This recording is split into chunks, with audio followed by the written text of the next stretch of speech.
1980-90चा काळ बघा. मराठी सिनेमे जे आहेत यांचा क्रेज ऑडियन्समध्ये वाढतच होता आणि अशाच वेळेमध्ये एक असा सिनेमा रिलीज झाला की जे बघण्यासाठी अक्षरशः प्रेक्षकांची गर्दी झाली. कित्येक महिने हा मूव्ही थिएटरमध्ये चालतच राहिला. याबद्दल खूप सारे किस्से आहेत बघा. तर एक असाही किस्सा जो की स्वतः अनुभवलेला आहे माझ्या घरच्यांनी, तोही मी तुम्हाला सांगेन. तर मी विनायक, जुनं तर सोनं या एपिसोडच्या पहिल्या भागामध्ये तुमचं स्वागत करतो. तर नक्की हा व्हिडिओ जे आहे ते शेवटपर्यंत पहा. 1980चं दशक जे आहे ते संपलंच होतं बघा आणि 1990 हे दशक चालू झालं होतं. आणि अशाच वेळेमध्ये जेव्हा महेश कोठारे, लक्ष्मीकांत बेर्डे आणि त्यासोबतच अशोक सराफ यासारखे बरेच काही कलाकार जे आहेत फिल्म इंडस्ट्रीमध्ये आपले पाय जे आहेत ते रुजवत होते. आणि अशाच वेळेमध्ये 1991 साली एक फिमेल ओरिएंटेड म्हणजे की एक आपण म्हणू शकतो की एक फिमेल ॲक्ट्रेस जी आहे तिचा एक चित्रपट रिलीज होतो ज्यांचं नाव होतं अलका कुबल.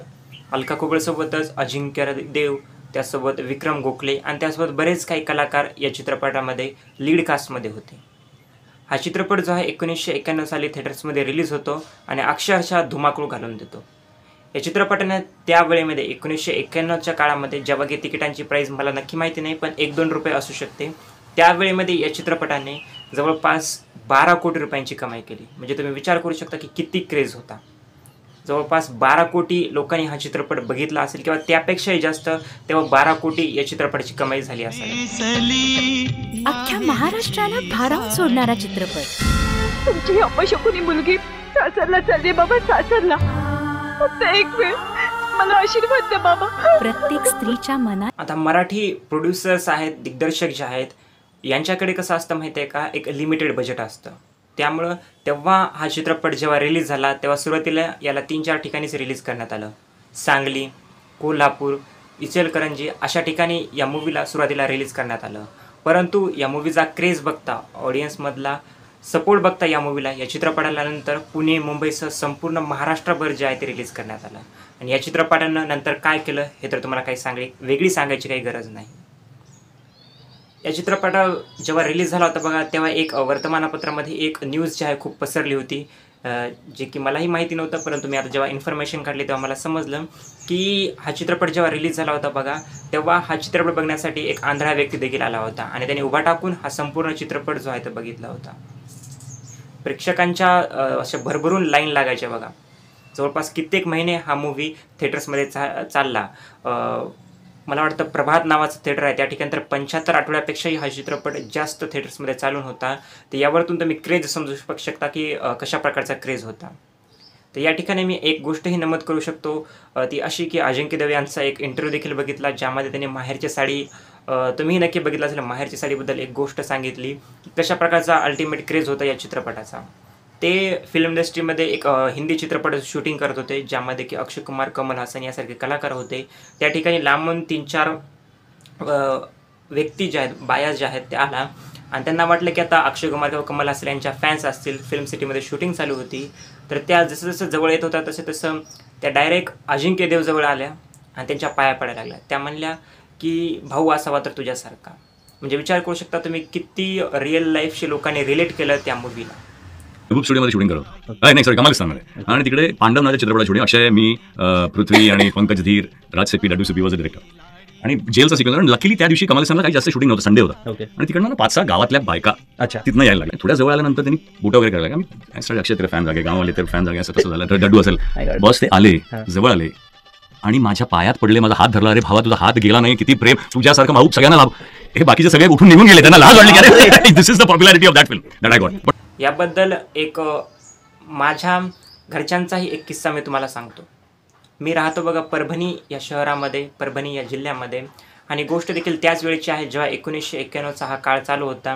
तेव्हा माझे आजोबा जे आहेत त्याने देखील परभणीमध्ये एक अनुसया म्हणून टॉकीज आहे, थिएटर आहे, त्या ठिकाणी देखील हा चित्रपट लागला होता. तेव्हा त्याची परिस्थिती खूप म्हणजे म्हणता येईल की थिएटर तेवढं काही भारी नव्हतं, परंतु त्या ठिकाणी हा चित्रपट जो आहे तो लागला होता. ते सांगतात की तेव्हाही खूप महिने परभणीमध्ये हा थिएटरमध्ये हा चित्रपट जो आहे तो चालला. ते लाईनमध्ये उभा टाकले होते तेव्हा अक्षरशः घामाचे लोंढे आले तेव्हा त्यांना कुठे तिकीट भेटले. एवढ्या मोठ्या प्रकारचे ऑडियन्स जे आहे चित्रपट बघण्यासाठी आली होती. आणि तेव्हा एक गोष्ट अशी होती की थिएटर आता जसे आहेत बघा, आयनॉक्स, PVR असे सीट्स नव्हते. तेव्हा जे आहे रेतीवरती लोक बसायचे, खाली माती असायची, स्क्रीन लावलेली असायची, 70 mm चा पडदा होता. नंतर पुढे चालून 100 mm चा पडदा आला बघा.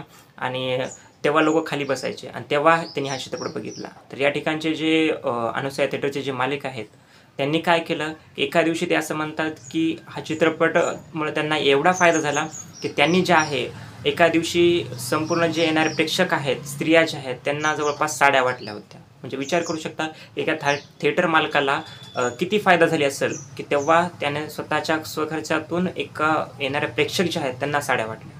म्हणजे अशा प्रकारचा क्रेज जो आहे या चित्रपटाबद्दल होता, माहेरची साडीबद्दल. गोष्ट इथंच थांबत नाही बघा, तर या चित्रपटाचा हिंदीमध्येही रिमेक करण्यात आला. याचा क्रेज बघता हिंदी ऑडियन्सनेही हा चित्रपट जो आहे बघितला असावा, त्यामुळे या चित्रपटाचा हिंदीमध्ये देखील रिमेक करण्यात आला.